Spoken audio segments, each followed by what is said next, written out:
Bismillahirrahmanirrahim. Assalamualaikum warahmatullahi taala wabarakatuh.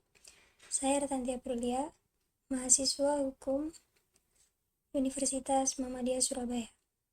Untuk memenuhi penugasan mata kuliah hukum internasional, saya telah menyusun paper yang berjudul Pelanggaran Kedaulatan Ruang Udara oleh Drone Militer Amerika Serikat dalam kasus Iran dan Tinjauan Hukum Udara Internasional. Perkembangan teknologi Unmanned Aerial Vehicle atau drone militer telah mendisrupsi batasan-batasan tradisional penegakan hukum udara internasional.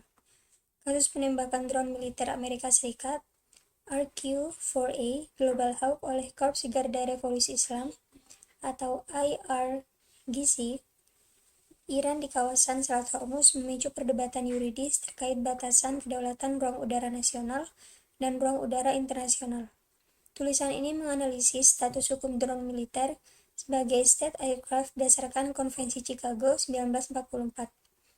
Legalitas operasionalisasinya di atas zona ekonomi eksklusif atau ZEE berdasarkan UNCLOS 1982, serta keabsahan tindakan represif penembakan oleh negara pantai dalam bingkai hak membela diri atau self-defense sesuai pasal 51 Piagam PBB. Dengan menggunakan metode penelitian hukum normatif, paper ini menyimpulkan bahwa akurasi koordinat geografis menjadi determinan utama dalam menentukan ada atau tidaknya pelanggaran kedaulatan, di mana penyusupan UAV militer ke dalam batas 12 mil laut memberikan hak bagi negara pantai untuk melakukan penegakan kedaulatan fisik tanpa melanggar hukum internasional. Salah satu prinsip paling sakral dalam hukum internasional adalah kedaulatan negara. Jika di laut kita dikenal ada istilah innocent passage atau hak lintas damai, di udara aturannya jauh lebih ketat. Tidak ada namanya lintas damai di ruang udara negara lain. Siapapun yang masuk tanpa izin, itu sudah dianggap pelanggar hukum. Kasus yang paling ramai dibahas adalah ketika militer Iran menembak jatuh drone pengintai milik Amerika Serikat RQ-4A Global Hawk di kawasan Selat Hormuz. Kasus drone pengintai ini jadi perdebatan panjang karena masalah peta. Iran mengklaim drone AS sudah masuk sejauh 8,3 mil laut ke dalam wilayah mereka, kurang dari batas 12 mil laut. Di sisi lain, Amerika Serikat bersikeras bahwa drone mereka masih terbang di ruang udara internasional atau di atas zona ekonomi eksklusif. Paper ini akan membedah bagaimana sebenarnya status hukum drone militer ini dan apakah tindakan Iran bisa dibenarkan menurut hukum udara internasional. Yang pertama, mengenai status hukum drone militer, apakah ia termasuk pesawat? Berdasarkan Konvensi Chicago 1944, induknya hukum udara internasional, pesawat itu dibagi dua, yaitu pesawat sipil dan pesawat negara. Di pasal 3 Konvensi Chicago disebutkan bahwa pesawat militer, bea cukai, atau kepolisian itu otomatis masuk kategori state aircraft. Meskipun drone RQ-4A Global Hawk ini tidak dikemudikan oleh pilot, fungsinya murni untuk misi militer dan spionase milik Angkatan Bersenjata AS. Jadi, status hukumnya jelas, dia adalah state aircraft. Berdasarkan aturan internasional, state aircraft asing wajib memiliki izin resmi sebelum melintas di atas ruang udara nasional negara lain. Jika tanpa izin berarti masuknya adalah ilegal. Yang kedua, batas wilayah. Kapankah dianggap melanggar kedaulatan?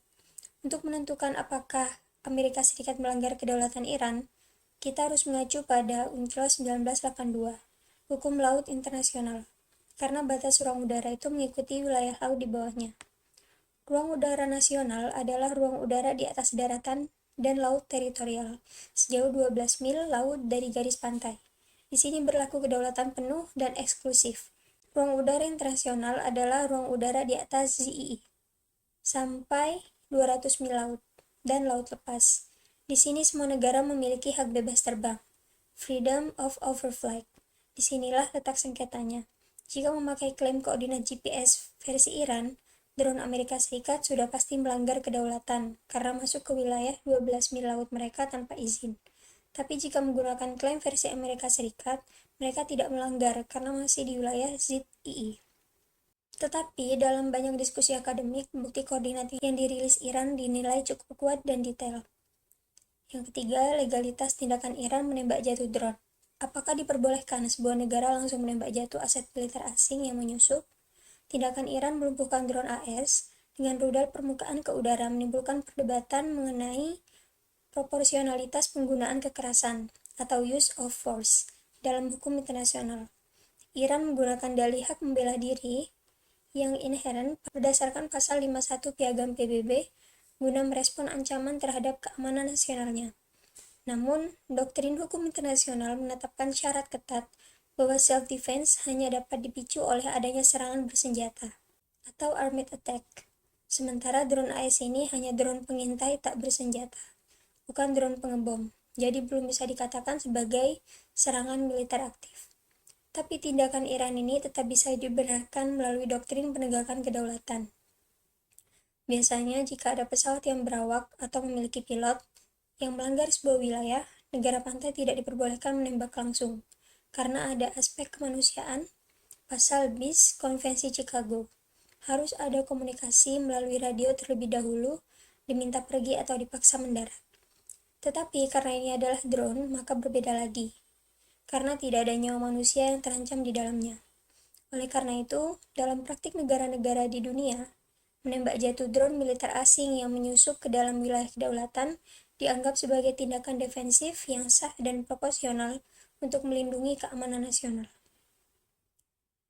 Kesimpulan dari analisis di atas, kasus ini bisa disimpulkan sebagai kasus pelanggaran kedaulatan negara, dengan catatan apabila posisi faktual drone tersebut memang terbukti masuk ke dalam batas koridor 12 mil laut milik Iran.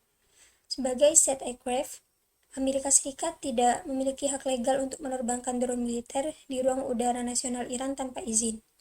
Di sisi lain, tindakan tegas Iran yang langsung menembak jatuh drone tersebut adalah bentuk penegakan hukum kedaulatan wilayah yang sah, karena objeknya adalah pesawat tanpa awak. Tindakan represif ini dinilai proporsional dan tidak melanggar hukum humaniter internasional, karena tidak ada korban jiwa manusia.